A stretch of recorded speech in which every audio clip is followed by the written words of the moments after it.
Alrighty, so while it's lunchtime upstairs, it's hockey time down here. Now, looking over some just news of the week stuff. It's Monday, so why not? Your three stars this week are Thomas Greiss of the New York Islanders, goaltender, had a pretty solid week. Brendan Perlini, who had an amazing week for the Chicago Blackhawks, and Connor McDavid, who continues being Connor McDavid despite the fact that they're the Edmonton Oilers. And all three of those players had solid weeks, and yet only one of them is likely guaranteed a playoff spot right now. NHL has come out and weighed in on the Hudobin stick throw last night, saying they couldn't prove that Anton Hudobin threw the stick during the penalty shot by Pettersson/Peterson. This is why. This is why when people say, just have a review on everything, it's not going to stop controversy. It would increase controversies. They would go through the roof. Every single game, there would be something that happened that Toronto said, nah, that's not a penalty. Nah, that's no big deal. Yes, that's a penalty. Yes, that puck crossed the line. No, that's still... Like, there would be so many more things for people to nitpick. There's no such thing as a perfect system, and this proves it. That the NHL weighed in and they agree. You can't prove you through the stick. So while Travis Green came out after the game and said that should be awarded a goal, the NHL said, nah. Frederic Gauthier has a foot injury, not traveling with the team. Nick Batan has signed a 2-year extension with Toronto. Remember, they will be filling out the roster with guys who have really low cap hits for the next couple of years to try to absorb the fact that their top guys are going to make so much money. Kapanen skating, not back yet from a concussion. And then there were the comments by Garrett Sparks, which the Toronto media is going insane with. I can kind of understand it in this case, though. So Sparks says, well, the Leafs don't really play with enough emotion. We don't have enough anger, not enough emotion. He's right. There are far too many, especially coming off of faceoffs. I think what's alarming with the fact that teams are scoring so many times within 10 seconds of winning faceoff against Toronto is it shows no defensive structure, no real intensity, and there's never really a reaction from the Leafs after. Nazem Kadri's known for his sandpaper, but where is the rest of it? So I think there's something to what Sparks is saying, and I can understand him being frustrated. And I would imagine that when you keep seeing goal after goal after goal, and again, they're right off the face-off. So it's face-off win, and within 10 seconds, the puck's in the back of the net. It's happened a lot in the last 2 games. And they'd be playing Boston in the first round, a team that has a pretty good face-off record.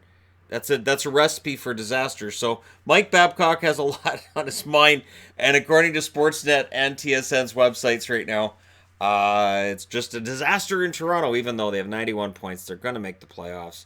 They're one of the top. I mean, even at their worst, they're still one of the top 10 teams in the league. It's pretty crazy what this team has done over the last few years. And we've already forgotten that miserable team they were before Matthews got here. Tampa Bay's recalled Cameron Gauntz. It's noteworthy because I saw that and I'm like, Gauntz is still in North America? So I thought, I'm going to throw that in the preview, sure. Or then in the news video, because Gauntz, that's crazy. So Tampa's latest, they have a lot of reclamation projects that come through Tampa. We'll see what they've done with Cameron Gauntz. I didn't mind him as a defenseman. I could understand why he ended up in the American League, but we'll see, right? Playoff matchups, if the playoffs started today, this is always fun to look at, right? Tampa Bay would play Columbus. Boston would play... No, that's... See what happens there?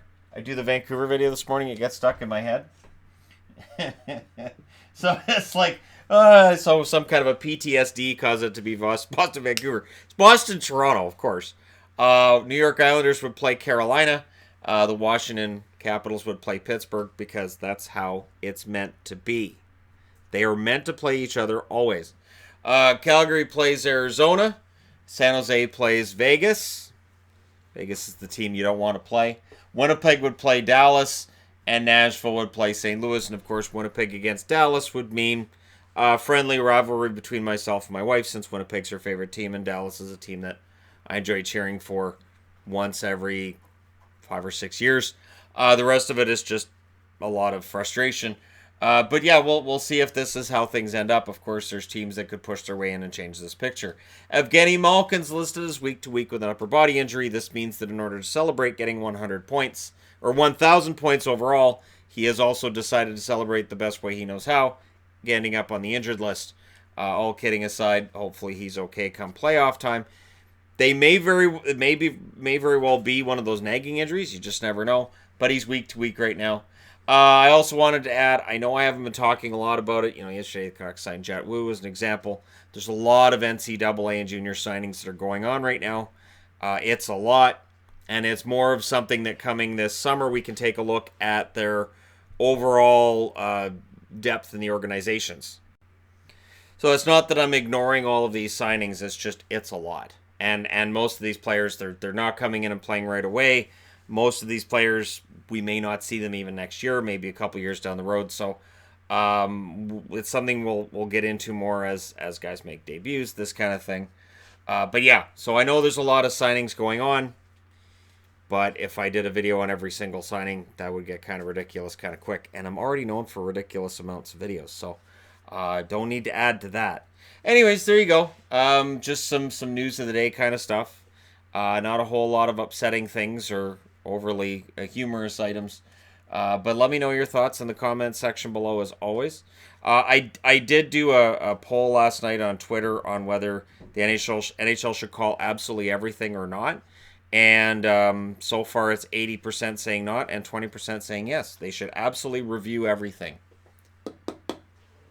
After watching that, and after seeing this, are you sure? Thank you guys so much for watching.